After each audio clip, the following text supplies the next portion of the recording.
خداوند یسوع المسیح کے عظیم نام میں آپ سب کی سلامتی ہو۔ میرا نام سنجیل روبن ہے۔ جتنے مجھے میرے یوٹیوب چینل پر دیکھ اور سن رہے ہیں، میں آپ کو دل سے ایک بار پھر سے خوش آمدید کہتا ہوں۔ ناظرین، میں امید کرتا ہوں آپ خیر و عافیت سے ہوں گے، اور آپ نے میری گزشتہ ویڈیو سے جو روزے کے معنی اور مفہوم کے اوپر تھی، اس سے آپ نے برکت حاصل کی ہوگی اور روزے کے معنی اور مفہوم کو بہتر طور پر سمجھا اور جانا ہوگا۔ ناظرین، آج میں بات کرنے والا ہوں روزے کی ہسٹری کے اوپر، روزے کی تاریخ کے اوپر، کہ اکارڈنگ ٹو بائبل یا پھر روایات کی روشنی میں روزے کی تاریخ کیا ہے اور روزے کی تاریخ کتنی پرانی ہے۔ روزہ سب سے پہلے کس نے رکھا اور کس سے روزے کا آغاز ہوا؟ اس کے ساتھ بائبل مقدس کے اندر خدا نے کب اور کس نبی کو پہلی بار روزہ دیا کہ میری امت کو جا کر بتا، میرے لوگوں کو جا کر بتا کہ تم نے میرے لیے اب کیا کرنا ہے؟ روزہ رکھنا ہے۔ تو آئیں کتاب مقدس کا مطالعہ کرتے ہیں۔ جب ہم کتاب مقدس کا مطالعہ کرتے ہیں، کتاب مقدس کی پہلی کتاب توریت کی کتاب، جسے اسفار خمسہ بھی کہا جاتا ہے، توریت کی کتاب، اس کی تیسری کتاب احبار کی کتاب، احبار کی کتاب اس کا 16واں باب اور اس کی 29ویں آیت سے لے کر 31ویں آیت کے اندر لکھا ہے، اور یہ تمہارے لیے ایک دائمی قانون ہو کہ 7ویں مہینے کی 10ویں تاریخ کو تم اپنی اپنی جان کو دکھ دینا، اور اس دن کوئی خواہ وہ دیسی ہو یا پردیسی جو تمہارے بیچ بود و باش رکھتا ہو، کسی طرح کا کام نہ کرے، کیونکہ اس روز تمہارے واسطے تم کو پاک کرنے کے لیے کفارہ دیا جائے گا، سو تم اپنے سب گناہوں سے خداوند کے حضور پاک ٹھہرو گے۔ یہ تمہارے لیے خاص آرام کا سبت ہوگا۔ تم اس دن اپنی اپنی جان کو دکھ دینا، یہ دائمی قانون ہے۔ آمین۔ یہاں پر حضرت موسیٰ کے ذریعہ سے خدا تعالیٰ اپنی قوم کو، اپنی امت کو، اسرائیل کو پہلی بار روزہ دیتا ہوا نظر آتا ہے، کہ خدا کہتا ہے کہ موسیٰ میری امت کو بتا دے، اسرائیل قوم کو بتا دے کہ اب تم نے یوم کفارہ کے دن روزہ رکھنا ہے، اور روزہ اس طرح سے رکھنا ہے کہ تم نے نفس کشی کرنی ہے، اپنی اپنی جان کو دکھ دینا ہے۔ اس کے ساتھ آپ کو بتاتا چلا جاؤں کہ روزے کا جو تعلق ہے وہ انسان کے ساتھ نہیں، بلکہ ڈائریکٹ خدا تعالیٰ کی ذات کبریا کے ساتھ ہے۔ بعض دفعہ ہم اس غرض سے روزہ رکھتے ہیں کہ لوگ ہمیں جانیں، لوگ ہماری تعریف کریں، لوگ یہ کہیں کہ یہ بندہ راست باز ہے، دیکھو یہ روزے رکھتا ہے، دیکھو یہ دعائیں کرتا ہے، دیکھو یہ خیرات کرتا ہے۔ بعض دفعہ ہم نیکی کے کام اس غرض سے کرتے ہیں کہ لوگ یا آدمی ہماری تعریف کریں۔ میں آپ کو بتانا چاہتا ہوں کہ روزے کا تعلق کسی آدمی کے ساتھ، کسی انسان کے ساتھ نہیں۔ انسان کی کیا حیثیت، اس کی کیا اوقات ہے کہ وہ آپ کی تعریف کرے اور وہ آپ کو اجر دے؟ نہیں، بلکہ یہ جو روزہ ہے اس کا ڈائریکٹ تعلق جو ہے خدا تعالیٰ کی ذات کے ساتھ ہے، کہ خدا آپ کو جانے، خدا آپ کو پہچانے، خدا آپ کی انکساری، آپ کی فروتنی اور آپ کی عاجزی پر دھیان کرے۔ روزے کا تعلق انسان کے ساتھ نہیں بلکہ خدا کی ذات کے ساتھ ہے۔ تو یہاں پر پہلی بار خدا نے روزہ دیا حضرت موسیٰ کو، کن کے لیے؟ اسرائیلیوں کے لیے۔ اس سے پہلے پیدائش کی کتاب کا مطالعہ کر لیں، خروج کی کتاب کا مطالعہ کر لیں، آپ کو اس سے پہلے روزے کا ذکر کہیں بھی نہیں ملے گا کہ کسی پیغمبر نے، کسی رسول نے روزہ رکھا ہو۔ مثال کے طور پر مقدس آدم نے کبھی روزہ رکھا ہو، ہمیں لکھا ہوا کہیں نہیں ملتا۔ مقدس سیت نے روزہ رکھا ہو، ہمیں لکھا ہوا کہیں نہیں ملتا۔ اس کے بعد حضرت ہنوک جو راست باز شخص ہیں، انہوں نے کبھی روزہ رکھا تھا اپنی زندگی کے اندر، ہمیں بائبل مقدس کے اندر لکھا ہوا نہیں ملتا۔ اس کے بعد حضرت ابراہیم نے کبھی اپنی زندگی کے اندر روزہ رکھا تھا، بائبل مقدس کے اندر لکھا ہوا قطعی طور پر نہیں ملتا۔ اس کے بعد حضرت اسحاق نے کوئی روزہ رکھا تھا، بائبل مقدس کے اندر لکھا ہوا نہیں ملتا۔ حضرت یعقوب نے روزہ رکھا تھا، یہ بھی بائبل مقدس کے اندر لکھا ہوا کہیں بھی نہیں ملتا۔ یا پھر حضرت یعقوب کے 12 بیٹوں نے کبھی روزہ رکھا تھا، ہمیں بائبل مقدس کے اندر کہیں بھی لکھا ہوا نئے اور پرانے عہد نامے کے اندر نظر نہیں آتا۔ تو کہنے کا مقصد یہ ہے، تو یہاں پر خدا تعالیٰ نے پہلی بار روزہ دیا ہے۔ روایات کی اگر نظر میں دیکھیں یا روایات کی روشنی میں دیکھیں تو روایات جو یہودیوں کی روایات ہیں ان کے اندر بہت ساری ایسی روایات لکھی ہوئی ملتی ہیں، اور وہ کیا سرائیاں یا خام خیالیاں پیش کرتے ہیں کہ فلانا فلانا بندہ جو ہے اس نے روزہ اپنی زندگی کے اندر رکھا تھا۔ مثال کے طور پر لوگ یہ بھی کہتے ہیں کہ حضرت حنوک جو ہیں وہ ایک راست باز شخص تھے، اور وہ خدا کی متلاشی تھے، خدا کی ذات کے متلاشی تھے، وہ خدا کو ڈھونڈنا چاہتے تھے۔ وہ یہ خیال پیش کرتے ہیں کہ حضرت حنوک جو ہے وہ ایک راست باز شخص تھے، اس لیے چونکہ ان کے بارے میں لکھا ہوا ہے کتاب مقدس کے اندر کہ وہ خدا کے ساتھ ساتھ چلتے تھے اور خدا نے ان کو آسمان پر زندہ ہی اٹھا لیا، تو وہ یہ کہتے ہیں کہ وہ ایک راست باز شخص تھے۔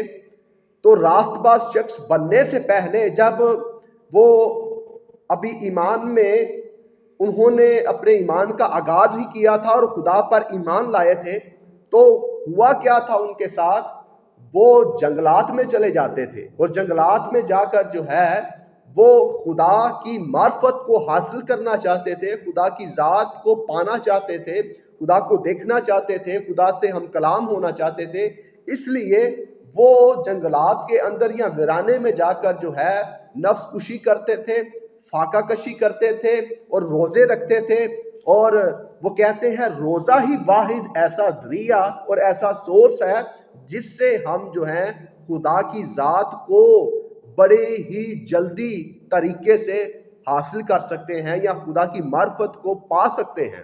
اس لیے وہ کہتے ہیں کہ حضرت حنوک نے ہو سکتا ہے فاقہ کشی کی ہو، نفس کشی کی ہو، روزے رکھے ہوں، اور اس طرح سے اس نے خدا تعالیٰ کی قربت کو، اس کے عرفان کو اور اس کی جاہ و جلال کو اور اس کی نزدیکی کو حاصل کیا ہو، اور پھر جب اس نے خدا کو حاصل کر لیا تو پھر وہ خدا کے ساتھ ساتھ چلنا شروع ہو گیا اور خدا نے اسے آسمان پر اٹھا لیا۔ اس کے بعد حضرت یعقوب کے جو بیٹے ہیں ان کے بارے میں یہودیوں کی روایات ملتی ہیں کہ حضرت روبن جو ہیں انہوں نے بھی روزہ رکھا۔ یاد رہے کہ حضرت روبن کی جو کتاب ہے وہ بائبل مقدس کے اندر شامل نہیں ہے، لیکن یہ کتاب جو ہے یہ تاریخ کا ضرور حصہ ہے۔ آج بھی یہ کتاب یہودیوں کے پاس موجود ہے۔ جب ہم عہد نامہ روبن کا مطالعہ کرتے ہیں تو اس میں لکھا ہوا ملتا ہے کہ روبن نے 7 سال تک روزہ رکھا، کیونکہ وہ اپنے دیگر بھائیوں کے ساتھ یوسف کو فروخت کرنے میں حصہ دار ہوا تھا، اس لیے اس نے 7 سال تک نہ کوئی نشہ آور شے یا میں اپنے لبوں تک آنے دی، نہ کبھی بھی اچھی خوراک کھائی۔ یعنی کہ روبن کے عہد نامہ کے اندر لکھا ہوا یہ ملتا ہے کہ حضرت روبن نے 7 سال تک روزے رکھے، اور روزے کیوں رکھے؟ کیونکہ وہ اپنے دیگر بھائیوں کے ساتھ یوسف کو بیچنے میں، اس کو فروخت کرنے میں ان کا حصے دار ہوا تھا۔ اس نے خود سے اپنے اندر یہ محسوس کیا کہ مجھ سے گناہ ہوا ہے، یہ گناہ میں نے کیا ہے کہ میں نے اپنے بھائی کو بیچا ہے۔ اس گناہ کی معافی کے لیے وہ خداوند کے حضور خاکسار ہوا، عاجز ہوا کہ خداوند میں نے اپنے بھائیوں کو کے ساتھ مل کر اپنے بھائی کو بیچا، میری خطا کو، میرے گناہ کو معاف کر۔ روبن نے یہ 7 سال تک روزے رکھے، لیکن ہمیں اس بات کے بارے میں علم نہیں کہ خدا نے اس سے کہا کہ تو میرے لیے 7 سال تک روزے رکھ، یا پھر اس نے خود سے روزے رکھنے شروع کیے، اس بات کے بارے میں ہمیں اچھے سے معلوم نہیں ہے۔ اس کے بعد عہد نامہ شمعون میں لکھا ہے، شمعون نے 2 سال تک روزہ رکھا کیونکہ وہ یوسف سے نفرت رکھتا تھا۔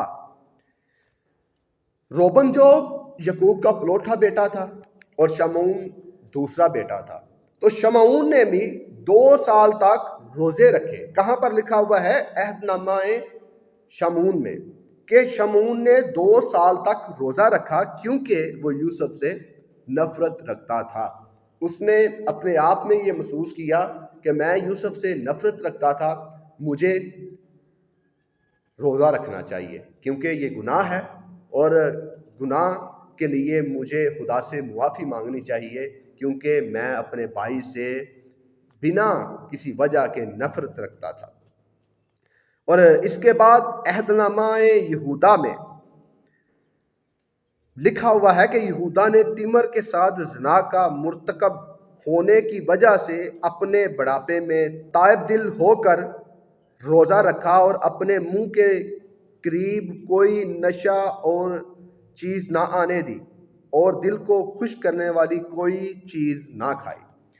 یہودا کے بارے میں بھی یہودا کے عہد نامہ میں لکھا ہوا ملتا ہے کہ یہودا نے بھی جب گناہ کیا، اس نے تیمر سے زنا کیا، تو زنا کا مرتکب ہونے کی وجہ سے اپنے بڑھاپے میں جب وہ بزرگی میں گیا تو بڑھاپے میں جا کر اس نے تائب دلی کے ساتھ، عاجزی کے ساتھ، انکساری کے ساتھ، فروتنی کے ساتھ خداوند کے حضور روزہ رکھا اور کوئی نشہ آور چیز اپنے لبوں کے قریب نہیں آنے دی۔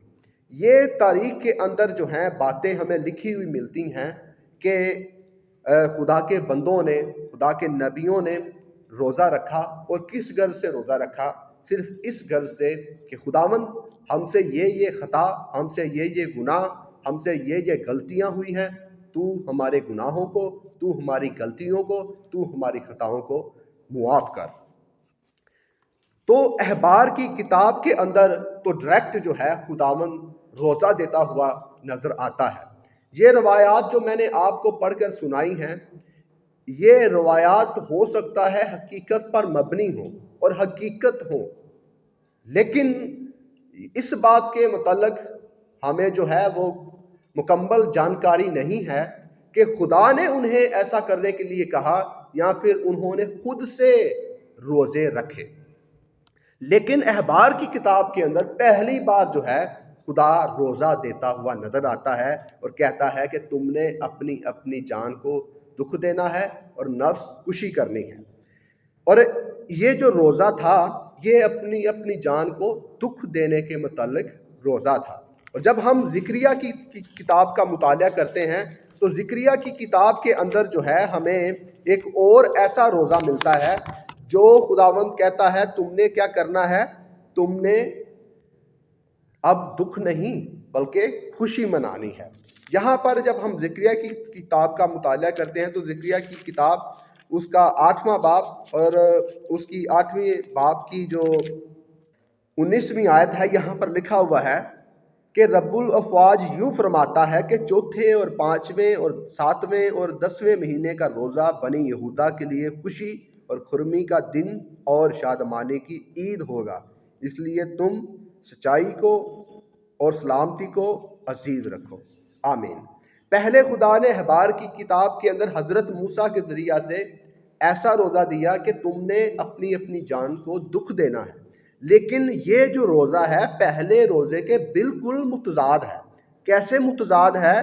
کہ خدا یہاں پر فرما رہا ہے کہ چوتھے اور 5ویں اور 7ویں اور 10ویں مہینے کا روزہ، یعنی 4 جو روزے ہیں یہ 4 روزے تم نے کیا کرنے ہیں؟ خوشی اور خرمی اور شادمانی کے طور پر منانے ہیں، اور یہ روزے جب تم نے رکھنے ہیں تو ایسے ان روزوں کو سیلیبریٹ کرنا ہے جیسے تم عید کو جو ہے سیلیبریٹ کرتے ہو، عید کو مناتے ہو۔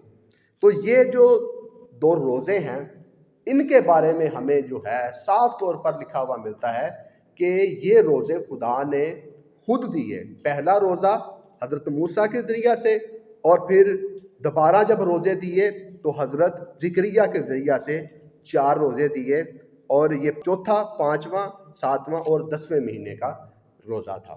یہ ہے روزے کی تاریخ اکارڈنگ ٹو بائبل، اور یہ ایسے روزے ہیں جو فرضی روزے تھے، جو خدا نے اپنی امت پر، اپنے لوگوں پر، اپنی قوم پر فرض کیے تھے کہ یہ روزے تم نے نسل در نسل رکھنے ہی رکھنے ہیں۔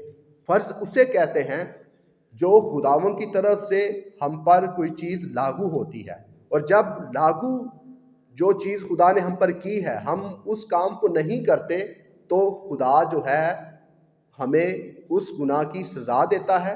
اور جب آپ احبار کی کتاب کا اور اس کے 23ویں باب کا مطالعہ کریں گے تو آپ کو وہاں پر لکھا ہوا ملے گا 23ویں باب کی 26ویں آیت میں کہ جو کوئی یوم کفارہ کو روزہ نہ رکھے وہ جان سے مارا جائے۔ تو خدا نے روزہ جب دیا تو خدا نے یہ روزہ فرض کیا، اگر کوئی روزہ نہ رکھے تو وہ جان سے مارا جائے۔ اگر روزہ جب کوئی فرض ہوتا ہے تو وہ رکھنا ہی رکھنا ہوتا ہے، اور اگر نہیں رکھتے تو پھر وہ گناہ ہے اور گناہ کی سزا ہے۔ لیکن جو اختیاری روزہ ہوتا ہے، اختیاری روزے کے اندر جو ہے وہ جو ہے ہم اس بات کے پابند نہیں ہوتے کہ ہم نے یہ کام کرنا ہی کرنا ہے، بلکہ یہ ہم پر واجب ہوتا ہے کہ ہم رکھنا چاہیں تو رکھ سکتے ہیں، نہ رکھنا چاہیں تو نہ رکھیں۔ اگر رکھ لیں گے تو ثواب ہوگا، گناہوں کو خدا معاف کرے گا، ہمارے انکساری پر، عاجزی پر دھیان کرے گا، اور اگر نہیں رکھتے تو پھر خدا جو ہے ہمیں کسی قسم کی سزا یا پھر ہمیں ہمارے ذمہ جو ہے وہ گناہ نہیں لگائے گا۔ خداوند آپ کو کثرت سے برکت دے، اور میں امید رکھتا ہوں کہ آپ نے آج کے اس روزے کی تاریخ کے مضمون کے اوپر بہت کچھ سیکھا ہوگا۔ خداوند آپ کو برکت دے، آمین۔